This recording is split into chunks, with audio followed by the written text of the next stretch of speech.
हो कितना प्यारा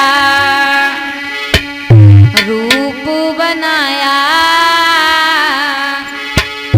हो कितना प्यारा रूप बनाया,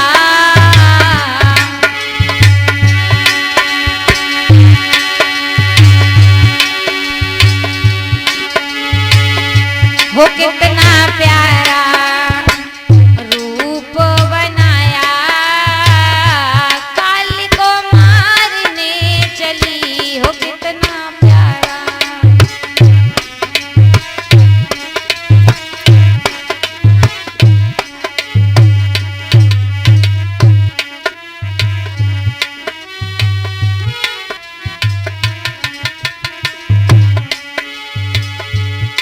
इतना सुंदर रूप बनाया है उस पूतना ने,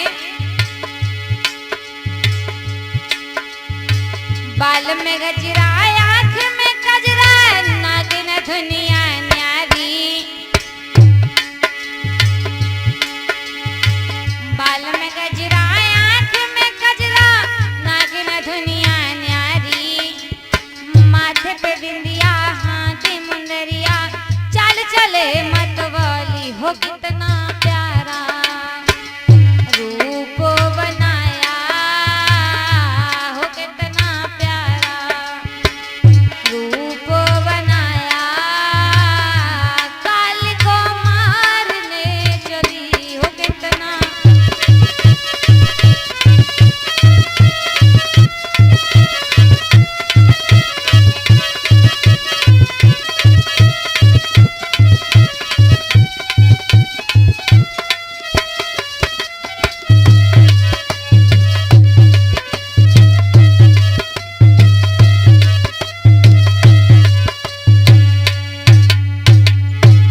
और चली है वो पूतना ग्वालिन का भेष धारण करने के बाद,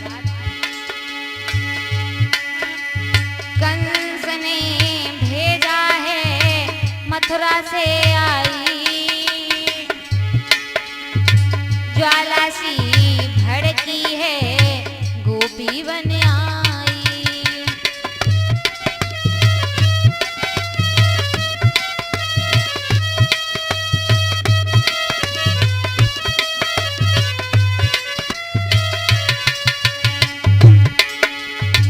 कंस ने भेजा है मथुरा से आई, ज्वाला सी भड़की है गोपी बन आई,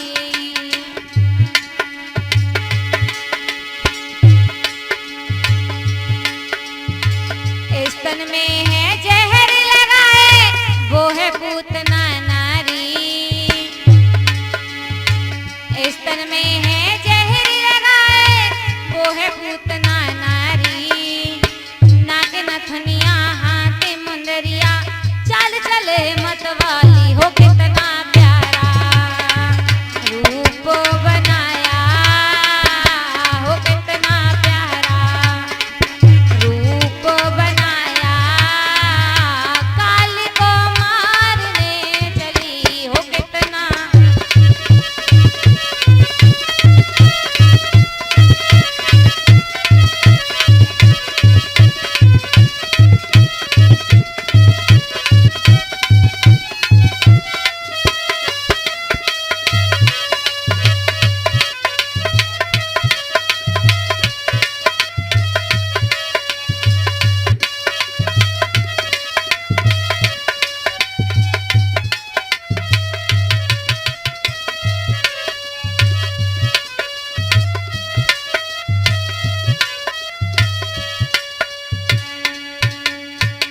वो पूतना ग्वालिन का भेष धारण करने के बाद पहुंची है गोकुल में।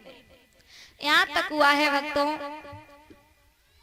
कि जब ग्वालिन का भेष धारण करने के बाद जितने भी बालकों ने उस रात जन्म लिया था, धीरे धीरे एक एक करके वो पूतना उन सभी बालकों को मारने लगी है।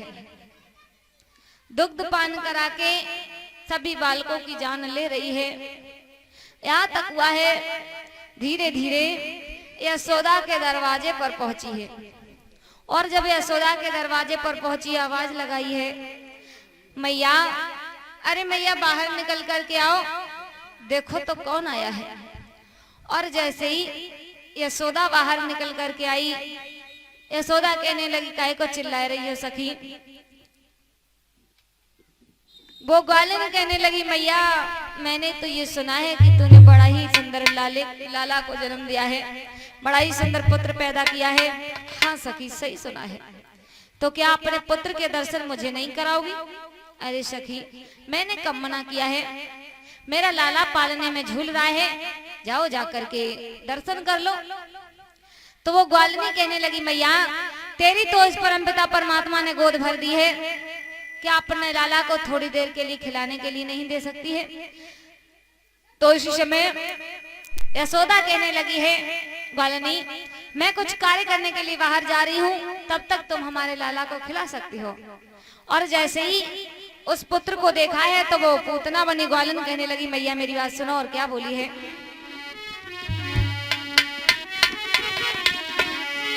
कि मेरी मैया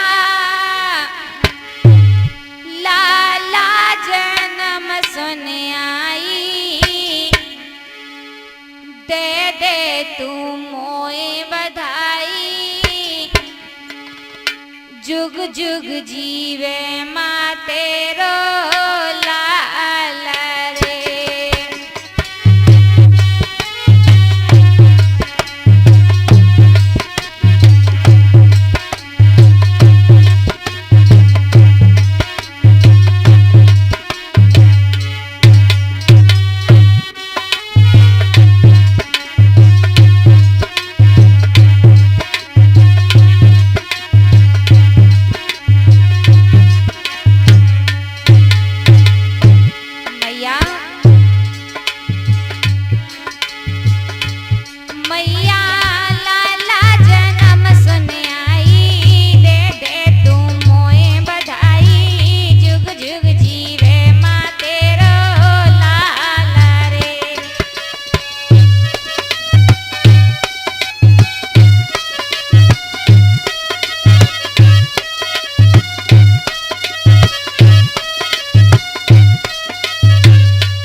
उसी समय यशोदा अपने पुत्र को पालने में छोड़ करके बाहर किसी कार्य के लिए चली जाती है। इधर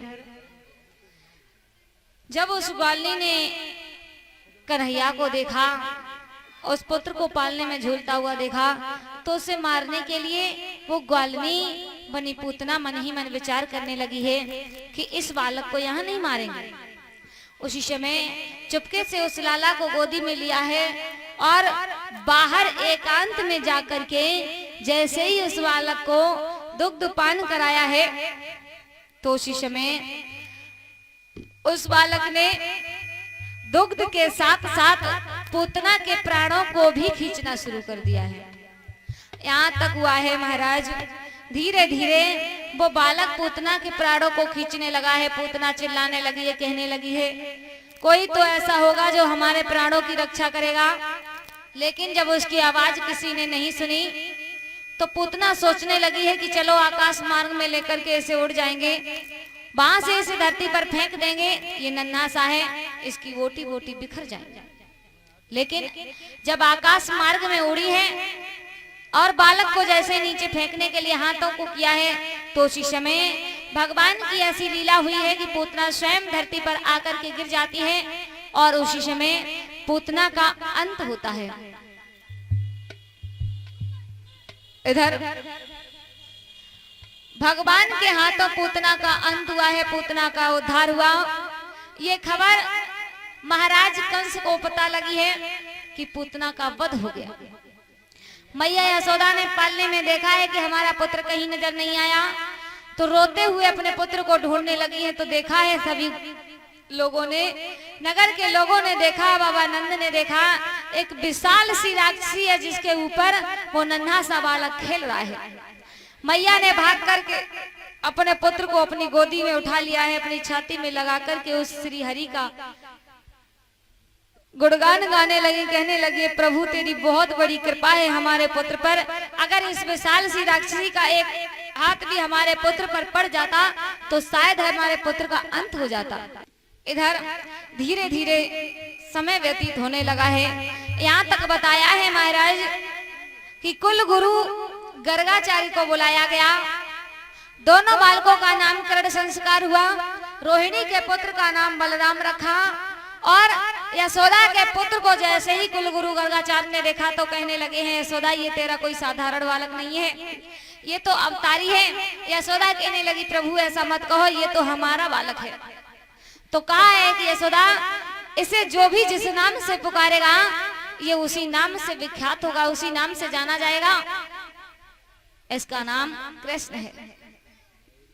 इधर धीरे धीरे जब समय व्यतीत होने लगा है और जब धीरे धीरे समय व्यतीत हुआ है, 27 दिन के जब कन्हैया हुए हैं तो 27 दिन के जब श्री कृष्ण हुए हैं, इधर कंस राक्षस पर राक्षस भेजने लगा है, सक्तासुर को भेजा है। तो 27 दिन के जब भगवान श्याम सुंदर हुए, सक्तासुर का वध किया है। इसके बाद कंस ने तृणाव्रत को भेजा, भगवान ने उसका भी वध कर दिया। यहाँ तक हुआ है कि बचपन में भगवान श्याम सुंदर ने अनेकों राक्षसों का वध किया है। इधर मथुरा में कंस बड़ा ही चिंतित रहने लगा है, उदास रहने लगा है, मन ही मन विचार कर रहा है कि अगर हमारे काल में इतनी शक्ति है, इतनी ताकत है, इस काल के लिए मैं जितने भी अपने राक्षसों को भेजता हूँ वो राक्षस लौट करके हमें ये नहीं बताते कि हमारा काल कैसा है, कैसे हम अपने काल को पहचानेंगे। मथुरा में कंस तो बड़ा ही हैरान रहने लगा है, बेचैन रहने लगा है। धीरे धीरे इधर गोकुल में जब समय व्यतीत होने लगा है, जब धीरे धीरे समय व्यतीत होने लगा है, श्याम सुंदर कुछ बड़े होने लगे हैं। और जब श्याम सुंदर कुछ बड़े होने लगे हैं तो एक दिन कन्हैया ने गुटुवन चल करके माटी का डेला अपने मुख में रख लिया। और जब माटी का डेला अपने मुख में रखा, एक सखी ने आकर के यशोदा से कहा यशोदा तेरा लाला माटी खा रहा है। मैया ने जैसे अपने लाला को देखा है, पास में पहुंची, कहा है कि कन्हैया मुंह खोलो। और जैसे ही श्याम सुंदर ने मुंह खोला है तो देखा मुख में सारा ब्रह्मांड नजर आया। जैसे ही सारे ब्रह्मांड को देखा है तो मैया यशोदा वहां पर मूर्छित होकर के गिर पड़ती हैं। थोड़ी देर में होश आया है तो श्याम सुंदर को अंदर लेकर के जाती हैं और कहने लगती है कन्हैया तूने माटी खाई, ये क्या था श्याम सुंदर? तो कन्हैया मीठी बाड़ी में बोलने लगे हैं मैया मैं भला माटी क्यों खाऊंगा। श्याम सुंदर को समझाया है। जब श्याम सुंदर ने मैया यशोदा की बात नहीं मानी तो मैया यशोदा अपने नन्हे से लाला को उखल से बांधने लगते हैं। इधर जब श्याम सुंदर को उखल से बांधने लगी है मैया यशोदा, तो यहाँ तक बताया है महाराज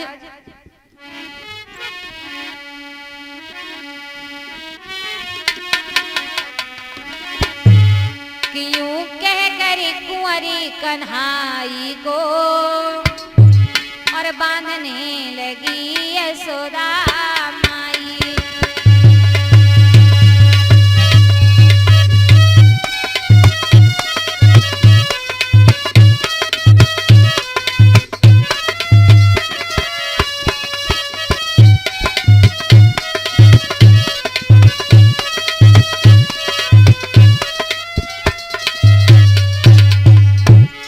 लेकिन पर माया पति की माया से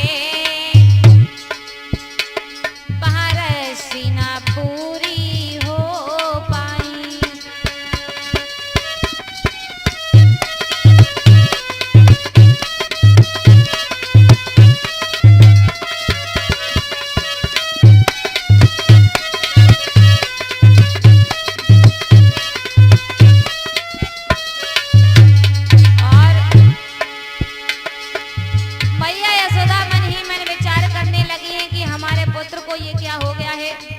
एक रस्सी से बांधा श्याम नहीं बंधे, दूसरी रस्सी लगाई श्याम नहीं बंधे। यहाँ तक हुआ है महाराज घर की सारी रस्सियां लग गई लेकिन कन्हैया को यशोदा नहीं बांध पाई। तो मैया खिसियाने लगी और कहने लगी है, सोचने लगी है यशोदा मन ही मन में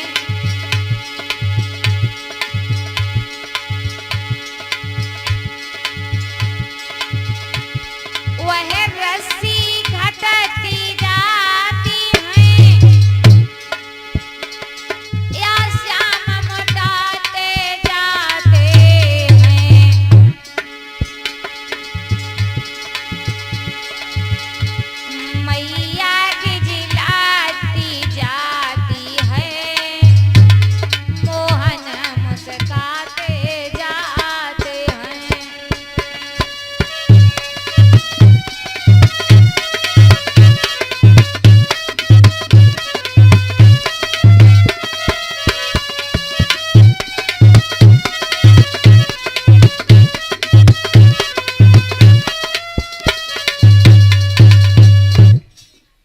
मन में विचार करने लगी है, सोचने लगी है कि हमारा पुत्र मोटा होता जा रहा है या फिर रस्सी कम पड़ती जा रही है।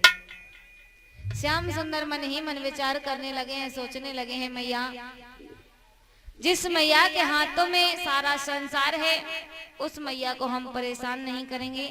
तो यशोदा से कन्हैया कहने लगे मैया चिंता मत करो, सारी रस्सियां खोल दो, हम एक ही रस्सी से बंध जाएंगे।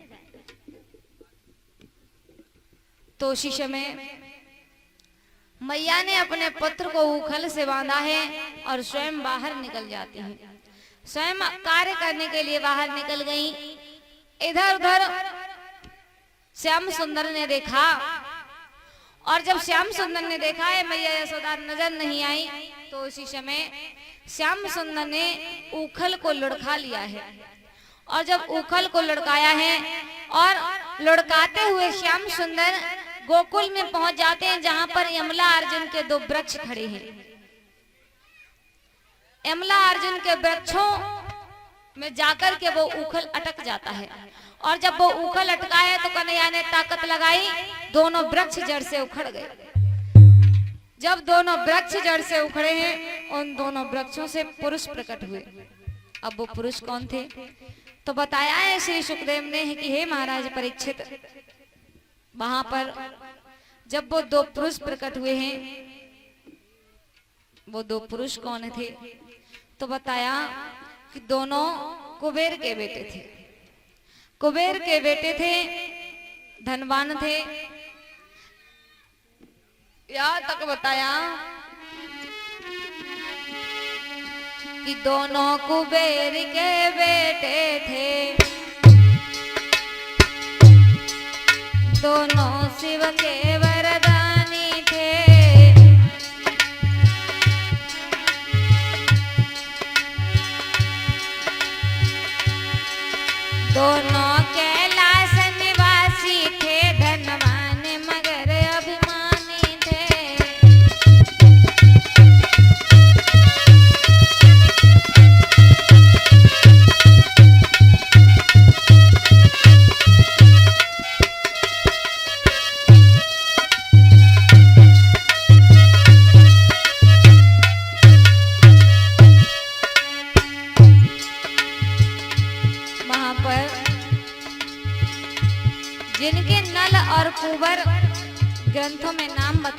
बताते हैं। बताया है श्री सुखदेव ने,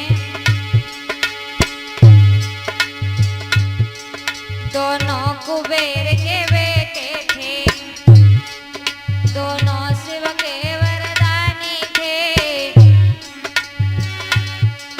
दोनों कैलाश निवासी थे, धनवान मगर अभिमानी थे।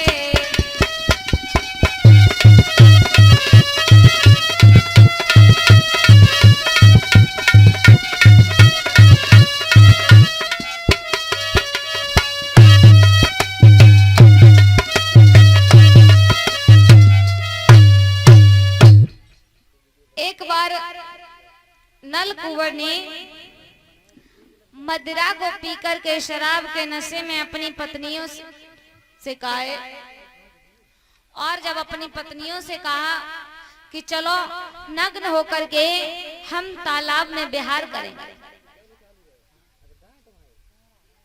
और उसी समय दोनों स्त्रियों ने अपने अपने पतियों को मना किया, लेकिन उन दोनों ने उनकी बात नहीं मानी। तो यहाँ तक बताया है महाराज,